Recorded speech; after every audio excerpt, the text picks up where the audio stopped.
저는 기도하신 대로 예배하기도 점점 더 어려워져 가요. 시간이 흐르면 좀 더 나아질 줄 알았더니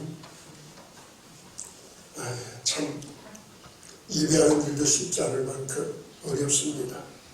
정말 우리가 이 어둠의 터널을 언제 빠져나가는지, 이렇게 예배하는 일마저 쉽지 않으면서 오늘 성도들에게 한 가지 나타나는 특징이 있어요. 우리 속에 기쁨을 자꾸 잃어간다는 것이지요. 모임이 적어지고 예배하는 시간이 적어지고 예배의 장소에 자유롭지 못하고 모일 수 없고 모여서 찬양하고 하나님 앞에 정말 기뻐하고 감사하는 시간들이 줄어드는 것만큼 우리 속에서 영적인 기쁨도 자꾸 줄어들고 있다는 것이지요. 오늘 본문의 말씀 보면 바울은 1절에서 뭐라고 말하냐면 우리에게 이렇게 공면합니다. 종말로 나의 형제들아, 종말로, 마지막이란 말이 종말은 마지막이란 소리죠. 자, 설교를 하면서 이제 마지막으로 그러면 아이고 끝나나 보다 그렇죠. 바울이 그 말을 잘 써요. 빌립보서는 4장까지 되어 있습니다. 이제 2장 절반 얘기했어요. 그리고 3장 1절에 들어오면서 종말로 그럽니다. 마지막으로. 이 마지막이 아니에요. 4장 가면 또 나와요. 마지막으로 또 얘기가 또 나옵니다. 무슨 얘기 같아요? 마지막으로 이 말은 끝나겠다. 내가 이제 설교 그만하겠다. 말 그만하겠다는 소리가 아니라 중요하다는 소리예요. 중요하니까 강조점입니다. 그만큼 중요하다. 이 말은 참 중요하다. 너희에게. 그러니까 마음에 꼭 새겨야 된다. 그래서 아주 강조하기 위해서 정말로 이 마지막으로 이게 아주 내가 말을 끝내는 것 같은 그런 심령으로 너희에게 이것을 부탁한다는 거예요. 그 부탁이 말이 뭡니까? 나의 형제들아, 주 안에서 뭐 하라는 겁니까? 기뻐하랍니다. 4장 4절에 가도 항상 기뻐하라. 내가 다시 말하노니 기뻐하라고 합니다. 사실 바울은 기쁨 속에 살았던 사람이 매를 맞고 빌립보 가문에 갇혀서도 착고 갇혀서 지하 가문에 떨어졌어도 그곳에서 기쁨으로 찬미하고 기도하고 하나님께 찬송했던 사람입니다. 기쁨을 잊지 않았던 사람이에요. 그런데 우리에게 자꾸 기뻐하라. 빌립보서는 기쁨에 대한 얘기가 참 많이 나오지요. 이 기쁨이 어떤 기쁨입니까? 주 안에서라고 했어요. 주 밖에 있는 기쁨, 세상 기쁨이 아니라고 소리죠. 주 안에 있는 주님과 함께하는 기쁨, 주님 속에서 얻어지는 기쁨, 주님으로 인하여서 주님 속에서 얻어지는 이런 기쁨이 우리 속에 충만하시기를 주의 이름으로 축원합니다. 왜 이 기쁨을 그렇게 강조하고 뭐라고 1절에 말합니까? 기뻐하면서 너희에게 같은 말을 쓰는 것이 내게는 수고름이 없고 너희에게는 안전하다. 같은 말을 자꾸 반복하고 또 반복해요. 같은 말을 우리가 들으면 어떻게 짜증이 난다는 거지. 왜 같은 소리 하고 또 하고 또 하느냐. 아니 그만큼 중요하다는 거예요. 하나님께서 그만큼 중요하니까 자꾸 하게 하셔요. 바울도 계속 이 기쁨에 대한 얘기를 빌립보에서 아주 많이 합니다. 그만큼 중요해요. 지금 바울은 어떤 면에서 지금 흥분 상태입니다. 흥분되고 있어요. 교양되어 있는 상황입니다. 왜냐하면 교회에 지금 방해자들, 우리의 영적인 기쁨을 빼앗는 자들이 들어왔어요. 오늘 그 사람들을 개들이라 행악하는 자들이라 손해자들이라 그렇게 표현합니다.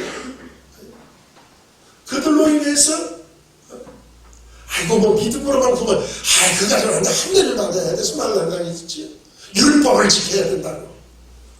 율법을 지키라고 한 그런 사람들에 대해서 개들이라고 말했어요. 지금까지 인격 모독으로 또 누가 고발하는지 몰라요. 그런데 개들, 율법주의자들을 말하죠. 바울은 누구보다도 자기 자신이 어떤 사람이었습니까?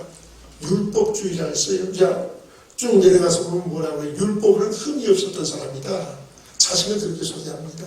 나는 율법에 흠이 없던 사람이다. 율법주의자는 율법주의자예요. 그러나 내가 그렇게 율법주의하고 살아왔을 때에 내 모습은 개 같았다는 소리예요. 남을 뭐 개들이라고 칭해서 책망하자는 소리가 아니라 내가 율법주의하고 살아왔을 때 내 모습이 개 같은 모습이었다. 지금 그것을 얘기해요. 이런 모습들이 우리의 영적인 기쁨을 뺏어가버리고 만다고요. 왜 바울이 자꾸 우리에게 기뻐하라고 할까요? 세상의 기쁨이 아니라 왜 그리스도 예수 안에 있는 이 기쁨을 이렇게 강조하고 있을까요? 영적인 기쁨, 예수 안에 있는 기쁨은 하나님의 백성, 우리가 하나님의 백성인 표지입니다. 내가 하나님의 백성이라는 그 표식이에요. 영적인 기쁨은 세상 사람들이 누릴 수 있는 게 아닙니다. 그들은 깨닫지도 못하고 알지도 못해요. 영적인 기쁨은 성도에게 주신 은혜요 특권입니다.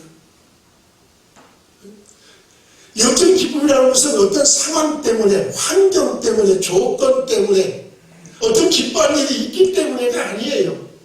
내가 아무런 기뻐할 일이 다른 사람 볼 때는 없는 것 같은데, 아니 저 사람 큰일 났다고 염려하는데 내 속에서 솟아나는 이 기쁨, 누구도 어찌할 수 없고 빼앗을 수 없는 이런 영적인 기쁨, 이건 성도만이 누리는 특권입니다. 성도가 성도됨의 표지이고 또한 이것이 성도의 힘의 원천입니다. 성도는 이 기쁨 속에서 살아가는 거예요. 하나님의 주시는 이 기쁨, 이것이 우리 속에 충만해질 때에 우리는 세상이 감당치 못할 하나님의 백성이 되는 줄로 믿으시기 바랍니다. 이 은혜의 역사가 우리에게 너무나도 필요한 것이에요. 그래서 영적인 기쁨, 이 기쁨을 자꾸 강조합니다. 지금 빌립보 교회가 이 기쁨을 잃어가고 있어요. 행악하는 자들, 개들 행악하는 자들, 손 하나당 대적자들로 인해서 성도들의 마음에 근심이 꽉 차고 기쁨을 자꾸 빼앗기고 있습니다. 오늘 우리 시대가 그러잖아요. 코로나는 질병 때문에 주님 앞에 모이는 것이 두렵고 염려스럽고 기도의 자리에 나오기를 주저하고 예배의 자리에 나오기를 주저하고 우리 속에 있던 영적인 기쁨이 자꾸 이어져가요. 내가 하나님의 백성됨을 이어져가는 표시인데 내게서 자꾸 멀어져가는 이 안타까움이요. 영적인 기쁨이 회복되는 성도들 되시기를 주의 이름으로 축원합니다. 우리 속에 이것이 회복되어야 돼요. 자, 그 어떻게 해야 영적인 이 기쁨을 우리가 회복할 수 있을까? 오늘 바울의 우리의 가르침을 잠시 생각해 보려고 합니다. 자, 3절 말씀 같이 한번 봅니다. 시작. 하나님의 성령으로 봉사하며 그리스도 예수로 자랑하고 육체를 신뢰하지 아니하는 우리가 곧 할례답니다. 아멘. 하나님의 성령으로 봉사하며 그 다음 뭐하라고 했습니까? 그리스도 예수로 자랑. 예. 우리의 영적인 기쁨의 회복은 예수를 자랑하는 데서 시작하는 줄로 믿으시기 바랍니다. 예수를 자랑할 수 있어야 돼요. 오늘 바울이 지금 4절 이하에 지금 자신의 형편을 쭉 말합니다. 자,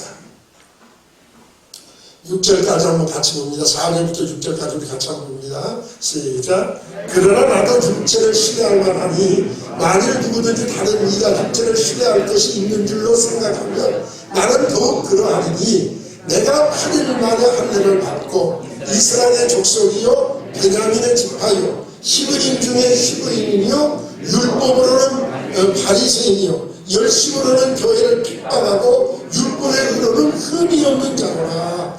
아멘. 예.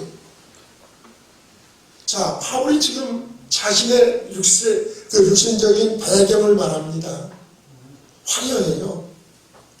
누구에도 뒤지지 않습니다. 당시 누구와 비교해도 바울이 가진 배경, 학문적인 배움, 그에 가진 지식, 그렇잖아요. 그가 가진 그 열심, 그 율법의 열심들, 베냐민 지파, 왕족이라는 소리죠. 사울이, 이스라엘 초대왕 사울이 베냐민 지파 출신이잖아요. 얼마나 완벽한, 누구에게 내놔도 뒤지지 않는 좋은 그런 배경과 학벌과 그런 자랑거리를 많이 가진 사람입니다. 지금 바울이 그것을 자랑하고 싶어서 그럴까요? 바울이 그런 자랑 별로 좋아하지 않아요. 고린도 12장에서도 삼천천에 갔다 온 얘기를 하면서 너희가 나를 이상하게 바라볼까봐 바울이 이때 혹시라도 나를 그렇게 바라볼까봐 내가 그만두겠다 말 안 해요. 남이 받지 못했던 은사의 체험들이 많아요. 1000마디의 방언할 만큼 다른 사람보다 방언을 더 많이 한다고 했어요. 그래도 그걸 자랑하지 않았어요. 은사의 체험도 누구보다 더 많습니다. 자기의 그 손수건이라고 앞치마를 갖다가 병든 사람이 갖다 얹어놓아도 병이 낫고 귀신이 쫓겨나는 능력이 나타나게 돼 있었어요. 그런데 바울은 그거 한 가지도 자랑한 적이 없어요. 그런데 오늘 느닷없이 왜 자랑을 할까요? 내가 이런 배경을 가진 사람이다. 나도 너희 못지않게 자랑거리가 많은 사람이다. 나도 누구에게 비치지 않은 자랑거리가 가진 사람이다. 자기를 자랑하기 위해서니까 앞에 말한 이전에 말한 교회를 어지럽히 성도에서 영적인 기쁨을 빼앗기고 염려와 근심을 갖다 죽여가는 사람들을 부끄럽게 하기 위함이지요. 그리고 이런 육체의 자랑은 주님 앞에서 아무것도 아니더라고요. 오직 자랑할 것이 있으면 예수 한 분, 예수 그리스도 그분밖에 자랑할 것이 없더라고요. 9절 말씀 봅니다.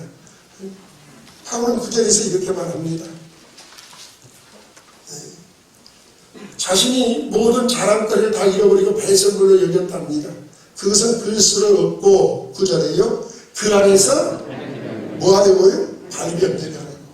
예수 안에서 발견되는. 아, 저 사람 달라. 안디옥 교인들이 얻었던 얘기가 뭡니까? 세계 최초로, 세상 최초로 그리스도인이라는 소리를 들었어요. 초대교회 성도들은 한없이 박해를 받았습니다. 핍박을 받았습니다.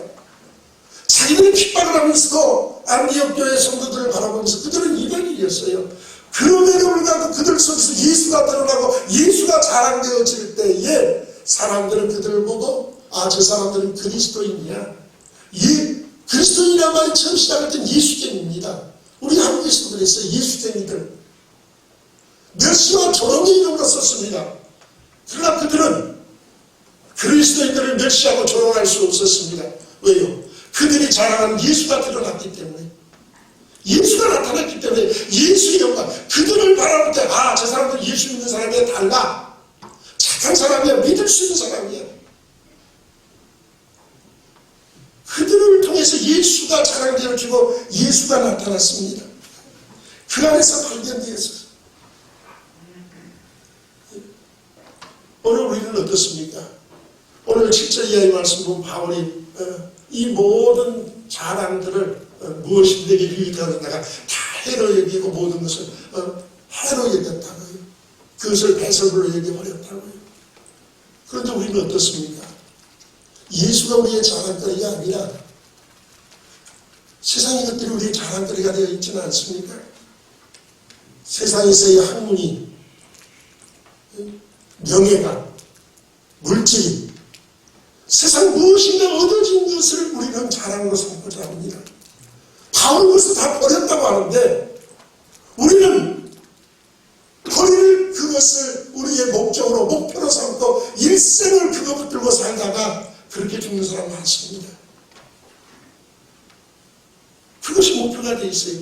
그러니까 자기 자랑에 사로잡혀서 오직 세상 뜻들을 쫓도 그것이 배설물로 다 버려져야 할 것들인데 아니 내가 예수를 자랑하면 내 속에서 자연스럽게 하나하나 버려져가는 것들인데 예수를 자랑하지 못하기 때문에 예수를 드러내고 내가 예수 안에서 나를 발견할 수 없기 때문에 내가 예수 안에 있는 것이 발견되지 아니하고 그저 세상에 사는 것에 급급하기 때문에 우리의 목표는 오직 그거 세상 것들 버려져가는 그것들이 우리의 목표가 되어서 할 때가 얼마나 많습니다.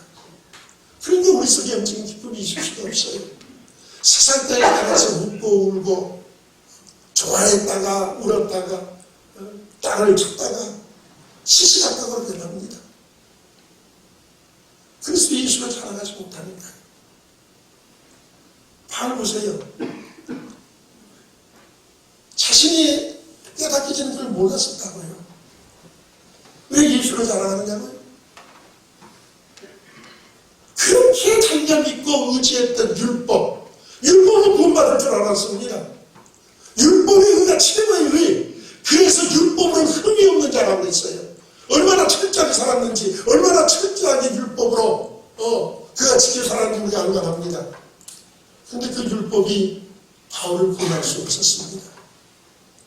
율법을 구원받지 못합니다. 아니 그것이 도리어 하나님과 원수될 수도 있었습니다. 오늘 우리가 세상에 붙들고 있는 것들이 믿는다고 말하면서도 천국을 소망하고 산다고 말하면서도 하나님과 원수될 수가 있어요. 야곱 성도는 뭐라고 했습니까? 야곱 4장에서 가늠한 여자들아 세상과 벗된 것이 하나님과 원수임을 알지 못하느냐. 세상과 벗이되고자 하는 자는 하나님과 원수된 것이라고 했어요. 세상 자랑, 세상 그때부터 그런데 성도의 입에서 입만 열면 세상 자랑과 꽉 차있지 예수 자랑은 없습니다. 주님이 내게 어떤 은혜를 주셨고 나를 어떻게 사랑하고 계신다고, 내가 어떻게 구원받은 그 기쁨 속에 살아가고, 나는 주님 앞에서 내가 지금 내 자신이 주님 앞에 들어있는 것을 나는 이렇게 확인하고 산다는 그런 기쁨들을 고백하는 소리는 듣기 어렵습니다. 오직 세상 자랑. 세상에 다 필요 없으니까 다 버려라는 소리가 아니에요. 내가 버리려고 애쓰지 않아도 예수를 자랑하다 보면 세상 것들은 내게 점점 떠나가게 돼 있습니다. 내게서 멀어져 가게 돼 있어요. 그런데 우리는 예수 자랑은 없습니다. 평생을 예수 믿고 살면서도 예수 자랑이 아니라 세상 자랑하다가 예수는 뒷전이에요. 그래서 우리 속에 기쁨은, 영적인 기쁨은 자꾸 고갈돼 갑니다. 사랑하는 성도들이요, 예수로 자라가며 예수 안에서 발견되는 성도들 되시기를 주의 이름으로 축원합니다.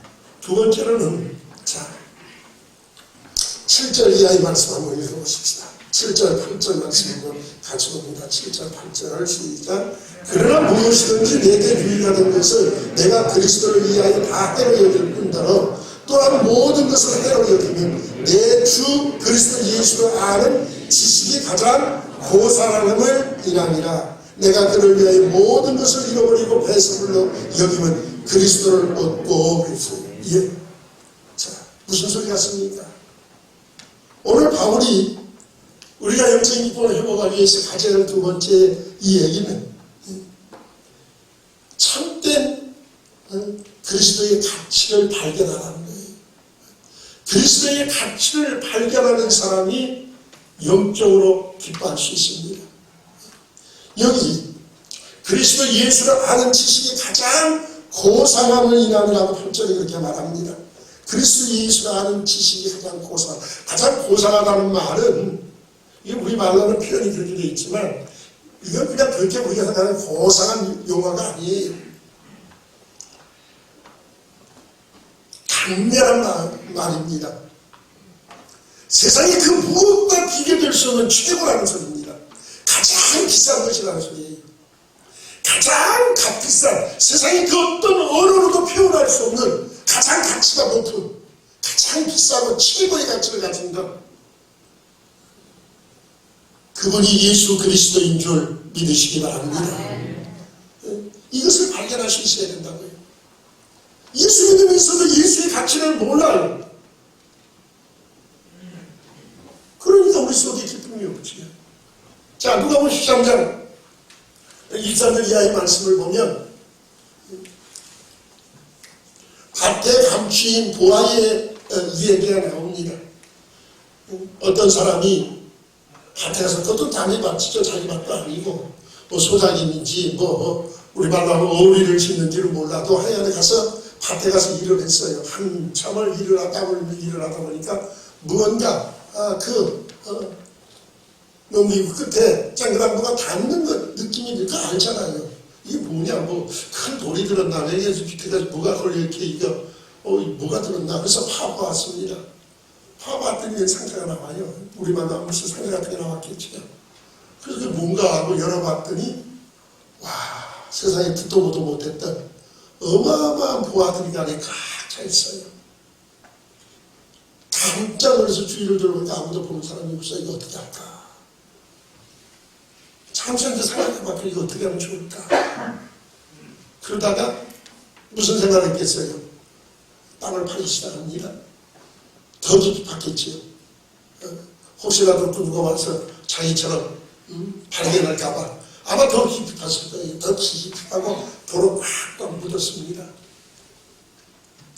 그리고 집에 와서 갑자기 이 사람이 농사 지으려고 농사 준비하는 게 아니라 무슨 준비합니까? 그 밥 살 준비합니다. 우리 주일 학생들 연성회할 때 많이 불렀죠. 집 팔고 논 팔고 뭐도 팔아요. 냉장고도 팔고 다 판다면서요.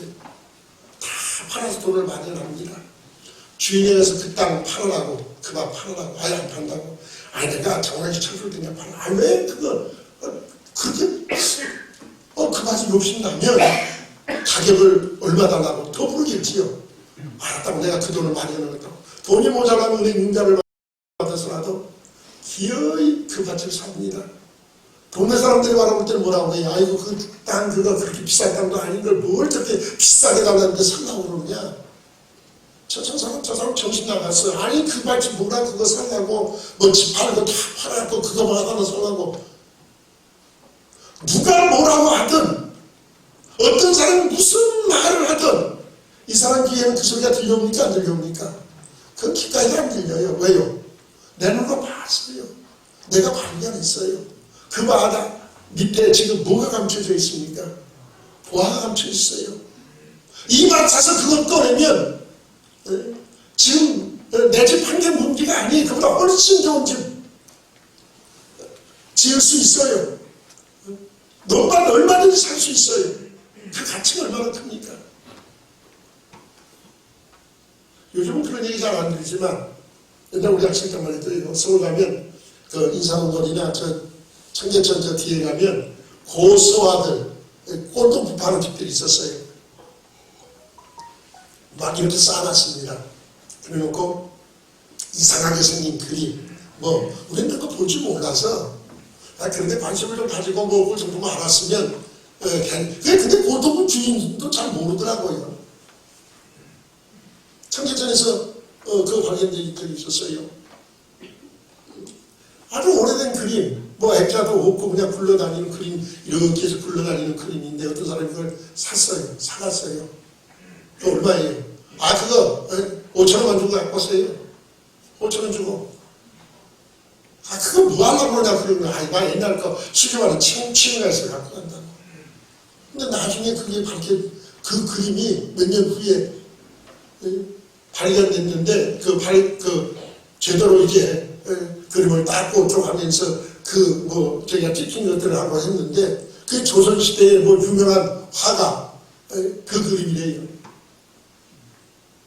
그림 한 장가 한 장이 몇 천만 원 몇 억가요.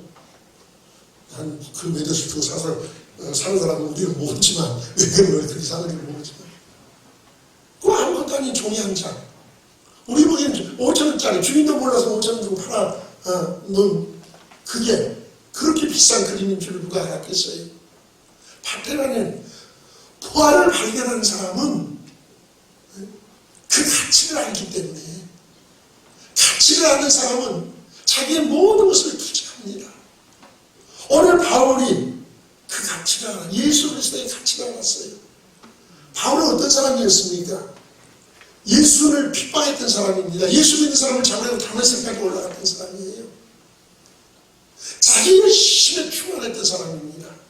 그런데 어땠습니까?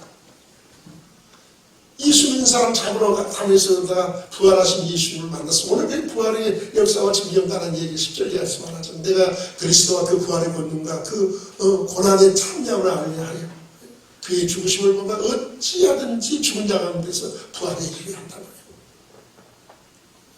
예수 그리스도의 부활하신 예수 그리스도와 이 만담의 역사가 그를 바꿔놨어요. 예수 그리스도를 발견했어요. 율법으로 구원받을 수 있는 것이 아니더라고요.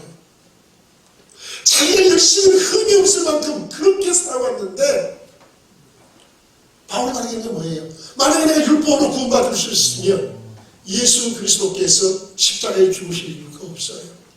아니, 율법과 구원받는데 왜 죽으십니까? 안 된다고 써있지요. 그래서 바울은 고린도서 5장 21절에서 그렇게 고백합니다. 하나님의 죄를 알지도 못하신 자로 우리를 대신하여 죄를 삼으신 것은 우리가 하여금 저희 안에서 하나님의 의가 되게 하려 하심이라 그랬어요. 하나님이 예수는 죄를 알지도 못하는 분이에요. 죄와는 전혀 상관이 없는, 알지도 못해. 그런데 그분에게 모든 우리의 죄를 뒤로 씌워버렸다고요. 몽땅 갖다 씌웠어요. 그리고 죄인인 우리의 모든 죄는 예수께 뒤집어 씌우고 우리를 어떻게 했어요? 하나님의 의가 되게 하셨어요. 하나님의 의롭다 하셨어요. 신이 인치셔서 의롭다고 하셨어요. 우리의 모든 죄악을 주님에게 다 집어 씌워버리고 죄를 알지도 못하신 자에게 몽땅 죄를 갖다 집어 씌워버리고 정작 죄인인 나는 하나님이 의롭다. 이게 우리의 구원의 역사예요. 바로 이것을 발견했어요. 율법으로 구원받은 것이 아니었고 하나님의 은혜였구나.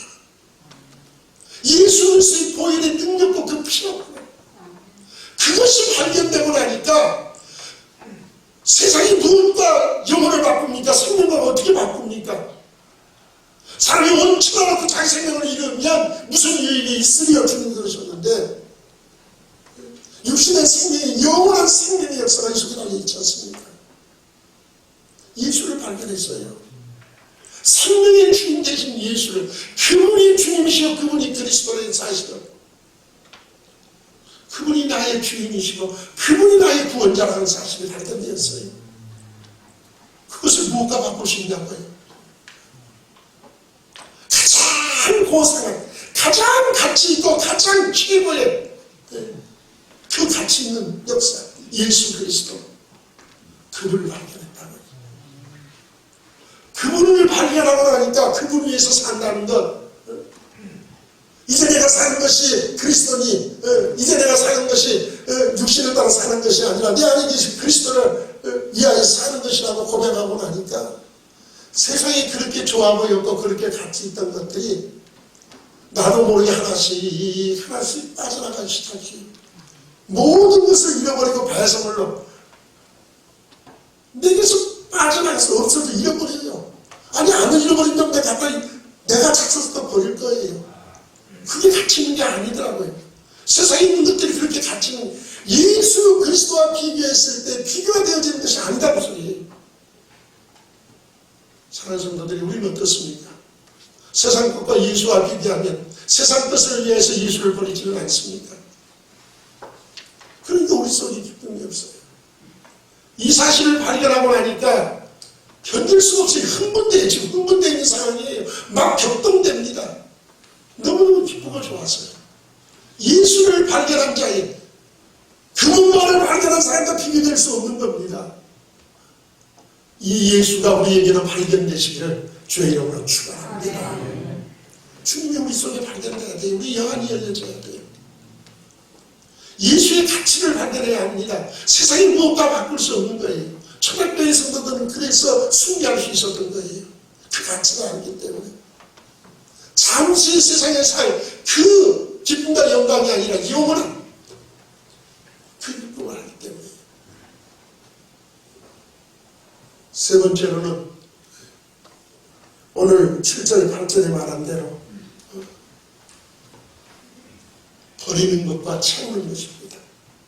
자, 오늘 7절부터 제가 다시 한번 봅니다. 그러나 무엇이든지 내게 유익하는 것을 내가 그리스도를 위하여 다 어떻게 합니까? 해로 여길 뿐더러 또한 모든 것을 어떻게 여겨요? 해로 여김은 내 주 그리스도 예수를 아는 지식이 가장 고상함을 인함이라. 내가 그를 위하여 모든 것을 어떻게 합니까? 잃어버리고 또요 배설물로 여김은 그리스도를 묻고 있어요. 예. 무슨 얘기입니까? 자꾸 버리는 거예요. 잃어버리잖아요. 자꾸 버리는 거예요. 내가 그렇게 귀하게 여겼던 것들, 내가 그렇게 소중하게 여겼던 목숨을 걸고 살아왔던 것들, 그가 아니면 죽는 줄 알고 그 안에서 희로애락을 느끼고 살아왔던 모든 것들을 자꾸 버립니다. 그런데 문제는요, 성경은 우리에게 가르치기를 버리는 것이 목적이라고 가르치지 않습니다. 바울이 버렸다고 하는 것은 버리는 그 자체가 목적이 아니에요. 버리면 채워야 합니다. 오늘 바울은 버린 것만큼 예수로 채워갔다는 소리예요. 그리스도를 얻고 그랬어요. 자꾸 내 안에 그리스도로 채워가는 겁니다. 내가 버린 것만큼 그 빈자리를 부여두는 것이 아니고, 성경의 원리는 그와 같아요. 왜 우리가 버려야 합니까? 버려야 다시 담을 수 있는 공간이 생기기 때문에 그래요. 내 안에 세상 것들로 꽉 차 있는데 예수를 담을 공간이 없어요. 우리 속에 세상 것들로 꽉 차 있으니까 우리도 담을 수가 없어요. 비워야 합니다. 자, 보세요. 누가복음 11장 말씀 보면 비워놓고도 채우게 하는 사람이 얘기가 나와요. 어떤 사람이 귀신이 들렸어요. 근데 그 귀신이 쫓겨나갔습니다. 그 집을 잘 청소해 놨다고 했어요. 근데 귀신이 돌아다니다 보니까 너무 힘들어요. 그래서 내가 살던 집이 어떻게 생겼나 다시 한번 가볼까? 그리고 와서 보니까 잘 청소되어 있고 비어 있어요. 그래서 저보다 악한 귀신 몇을 데리고 온다고 했어요? 7을 데리고 온대요. 예. 비어 있으면 이와 같이 됩니다. 빈 집은 위험해요. 채워야 합니다. 빈 공간을 내가 비우는 것만큼 예수로 채울 수 있는 성도들 되시기를 주의 이름으로 축원합니다. 그래야 그 속에 기쁨이 있어요. 누가복음 18장과 19장의 말씀 보면 우리에게 두 사람의 모습을 비교해서 보여줍니다. 18장 말씀을 보면 마태복음 19장이나 마가복음 10장에도 동일한 말씀이 나오는데, 한 부자 청년이 관원이었던 한 부자 청년이 예수께 나와서 그 앞에 무릎을 꿇고 묻습니다. 선한 선생님, 내가 어떻게 해야 영생을 얻겠습니까? 그래서 주님이 왜 내게 영생을 묻느냐? 그러시면서 그와 대화를 시작해요. 어떻게 영생을 얻겠냐 묻는 그에게 율법을 지키라고 말씀합니다. 그랬더니 이 청년이 그저 금방 대답을, 주여 어떤 율법을 지키오리까? 그래서 살인하지 말라, 가지 말라, 던지 말라 쭉 주님 말씀하시니까 내가 어디서부터 다 지켰는데요. 아주 율법에 철저한 사람입니다. 어디서부터 다 지켜왔답니다. 그런데 주님께서 뭐라고 했어요? 마가복음 10장 말씀은 내게 오히려 한 가지 부족한 것이 있다고 했어요. 가서 재물을 팔아 가난한 사람을 나눠주고 그리고 너는 와서 나를 쫓으라.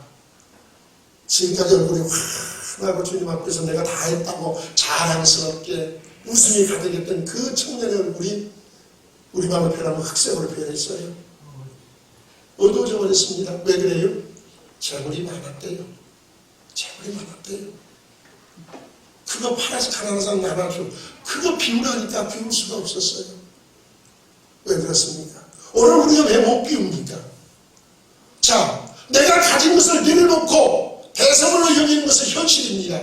지금 내 것이 사라지고 없어진 것 같이 보여져요.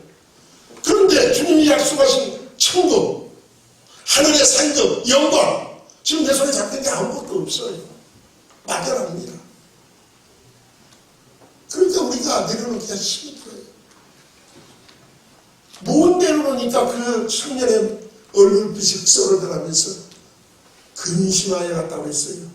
기쁨이 아닙니다. 마음의 근심이 차서. 주님 말씀하셨어요. 부자가 천국에 들어가기 얼마나 어려운지, 약대가 바늘기에 들어가는 것도 어렵다고요. 그런데 그렇게 천국에 들어가기 어려운 부자가 바로 그 부자 얘기가 19장에 넘어가면 삭개오 얘기로 나옵니다. 삭개오 부자잖아요.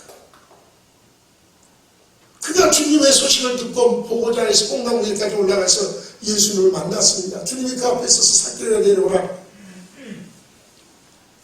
그때 삭개오의 반응이 어떠했습니까? 그가 급한 마음으로 내려왔어요. 급하게 내려왔습니다. 얼마나 빨리 내려왔는지 모르겠어요. 그리고 주님 앞에 서자마자 묻지도 않았는데 너무나 이렇게 해라 자꾸 이렇게 해라 말씀하지도 않았는데 자기 입에서 뭐라고 고백합니다. 주님, 내 재산의 절반을 받아서 가난한 사람에게 나눠주겠습니다. 내가 누구를 토색한 넣을 수 있으면 4배로 갚겠습니다. 비우기 시작합니다. 지금까지 그 채무를 유지해서 자기의 핸디캡을 만하면 그것이 최고인 줄 알았어요. 그는 예수를 발견하고 나서 그것이 최고가 아니라는 것을 그가 발견했습니다. 그래서 비우기 시작합니다. 주님이 오늘 내가 네 집에 유하겠다고요. 이 사람도 아브라함의 잃어버린 자녀라고요. 그가 기뻐하며 주님을 영접했습니다. 얼마나 기뻐요. 비우고 예수로 채우고 나니까 그 속에 기쁨이 오더라고요. 오늘 우리 속에 눈에 보이는 현실 때문에 하늘의 영광을 보지 못합니다. 하늘의 아름다운 것들을 보지 못해요. 그 상급들을 보지 못해요. 땅의 것과 비교할 수 없는데 그것을 우리가 깨닫지 못하고 보지 못하기 때문에 우리는 비우기를 주저하고 비우지를 못합니다. 바울은 비웠다고 말하는 그것을 우리는 붙들고 살려고 그것을 얻기 위해서 몸부림치고 삽니다. 사랑하는 성도들이 우리의 것들을 비우고 예수로 채우는 성도들 되시기를 주의 이름으로 축원합니다. 이럴 때 우리에게 일어나는 그 기쁨을 가진 사람들에게 일어나는 현상이 있어요. 그것이 12절입니다. 자, 12절부터 14절까지가 이 기쁨을 가진 사람들이 갖는 현상들이죠. 일어나는 일들이죠. 자, 12절 말씀 같습니다. 시작. 내가 이미 얻었다함도 아니요 온전히 이루었다함도 아니라 오직 내가 그리스도 예수께 잡힌 바된 그것을 잡으려고 예수께 잡힌 그것을 잡으려고 쫓아가는 예수께 잡힌 그것을 잡기 위해서요. 예수님이 내가 잡는 것이 아니에요. 예수님이 잡아놓으신 거예요. 그리고 13절 말씀 보십시다. 자, 시간이 짧은데 다 말씀 못 드리니까 13절 같이 봅니다. 형제들아, 나는 아직 내가 작은 줄로 여기지 아니하고 오직 한 일, 즉 뒤에 있는 것은 잊어버리고 앞에 있는 것을 잡으려고 앞에 있는 것을 잡으려고 편대를 위해서 달려간다고요. 내가 이 다른 길을 계속한다고 쉬지 않는다고요. 이 기쁨을 간직한 사람은 쉬지 않습니다. 세상에 어떤 환경과 어떤 변화가 있든 그것 때문에 쉬지 않습니다. 계속 전진해서 계속 다름받지 않는 다름이에요. 예수께 잡힌 그것을 찾기 위해서 계속 달리지 쉬지 않습니다. 코로나로 쉬는 것이 아니에요. 쉬지 않습니다. 계속 달려요. 그리고 마지막 14절 말씀 봅니다. 14절 같은 것이 시작. 편대를 향하여 그리스도 예수 안에서 하나님이 위해서 부르신 부름의 상을 위하여 쫓아가라. 그 사람 머릿속에는 그 기쁨 속에 그가 가진 그 기쁨 속에는 뭐가 들어있습니까? 상에 대한 기대감이 들어있어요. 나는 어떤 상을 받을 것인가? 바울이 뭐라고 디모데후서 4장에서 고백합니까? 광야와 같이 내가 벌써 부음이 되고 나의 떠날 기약이 가까웠도다. 내가 선한 싸움을 싸우고 나의 달려갈 길을 마치고 믿음을 지켰으니 후로는 나를 위하여 의의 멸관이 입이 되었으므로 주 곧 의로우신 재판관이 그날에 내게 주실 것이요 내게만 아니라 주의 나타나심을 사모하는 모든 자에게니라. 오늘 우리에게도 상이 있는 줄로 믿으시기 바랍니다. 계시록 22장 10절에서 주님이 뭐라고 하십니까? 보라, 내가 속히 오리니 내가 줄 상이 내게 있어 각 사람에게 그의 일한 대로 갚아주리라. 주님 우리에게 상을 약속하고 계십니다. 오늘 이 기쁨을 가진 사람들은 내가 받을 상을 기대합니다. 내가 받을 상이 어떤 상이냐? 그 상에 대한 기쁨 때문에 그것을 바라보고 멈출 수가 없는 거예요. 주님께서 정말 그것을 잡기 위해서 그래서 오늘도 묵묵히 다름질합니다. 믿음의 경주를 쉬지 아니합니다. 상을 바라보고 그 기쁨이 내 안에서 세상에 알지 못하는 이 기쁨이 내 속에 있기 때문에 오늘 이런 기쁨이 우리들 안에 충만하시기를 주의 이름으로 축원합니다. 우리가 사는 것은 얻는 것이 아니에요. 발견되는 신앙은 어떤 세대의 역사 그런 일이 아닙니다. 발견하는 일이에요. 신앙은 발견입니다. 늘 우리가 발견해가는 거예요. 몰랐던 것을 발견하는 것 같이 예수를 발견해야 합니다. 그 예수로 자라날 것들을 발견해야 합니다. 내 안에 있는 것들을 비유할 것들을 비우고 그 안에 예수를 채우는 그 일들을 우리가 발견하면서 하는 겁니다. 그때 우리가 예수께 잡힌 것을 잡으려고 쉬지 않고 전진하는 그 기쁨을 맛볼 것이고 상급에 대한 그 기대감에 우리가 기쁨으로 달려갈 수 있을 겁니다. 우리의 남은 신앙의 여정이 이와 같이 기쁨의 신앙의 여정이 되시기를 주의 이름으로 축원합니다.